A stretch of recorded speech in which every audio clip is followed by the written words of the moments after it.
ভোটের দামামা বেজে গেছে রাজ্য জুড়ে, তাই 2026-এর নির্বাচনকে পাখির চোখ করে ময়দানে নেমে পড়েছে শাসক দল থেকে বিরোধীরা। আজকে ছাতনা ব্লকের তেঘড়ি গ্রাম পঞ্চায়েতের তৃণমূল কংগ্রেসের কর্মী সমর্থকরা এলাকায় নির্বাচনী প্রচার শুরু করে দিলেন। প্রচারে অংশগ্রহণ করলেন বাঁকুড়া জেলার এসসি ওবিসি সেলের সাধারণ সম্পাদক আবির মণ্ডল, তেঘড়ি অঞ্চলের অঞ্চল সভাপতি আমল খা, জেলা পরিষদের সহ সভাপতি পরিতোষ কিস্কু, ছাতনা ব্লক সভাপতি স্বপন মণ্ডল ও এলাকার তৃণমূল কংগ্রেসের কর্মী সমর্থকরা।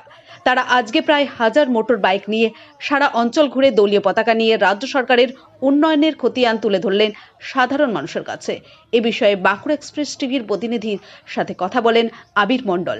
তিনি আমাদের প্রতিনিধিকে জানান যে আমরা আজ থেকে এলাকার নির্বাচনী প্রচার শুরু করে দিলাম। তিনি আরো জানান যে ছাতনা বিধানসভা এবার আমরা জিতিয়ে মুখ্যমন্ত্রীর হাতে তুলে দেব এবং চতুর্থবারের জন্য মমতা বন্দ্যোপাধ্যায়কে মুখ্যমন্ত্রী করতে চাই আমরা।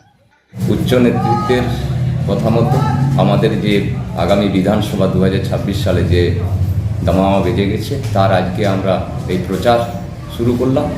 আর এই বাইক মিছিল দিয়ে কেন করলাম, যা রৌদ্র, যা গরম, সেই গরমের জন্যে আমরা প্রথমে বাইক মিছিলটা করছি। আগামী দিনে আরও কত সভা হবে বড় আকারে, আজকে আমরা শুভ সূচনা করলাম বাইক মিছিল দিয়ে, যে কিভাবে বিজেপিকে এখান থেকে উৎখাত করা যায় এবং আগামী দিনে এই 2026 সালে আমাদের ছাতনার থেকে ছাতনার তৃণমূল কংগ্রেসের বিধায়ক হিসেবে মাননীয় মুখ্যমন্ত্রীর হাতে সঁপে দেওয়াটাই হচ্ছে আমাদের মূল কাজ।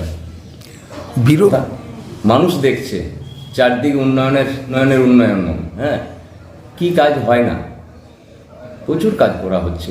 ওদের পায়ের নিচে মাটি নেই, বলার একটা তো কিছু বলতে হবে, সেই কারণে বলছি। আপনার নাম? আবির চন্দ্র মণ্ডল, সাধারণ সম্পাদক, এসসি ওবিসি সেল, বাঁকুড়া সাংগঠনিক জেলা।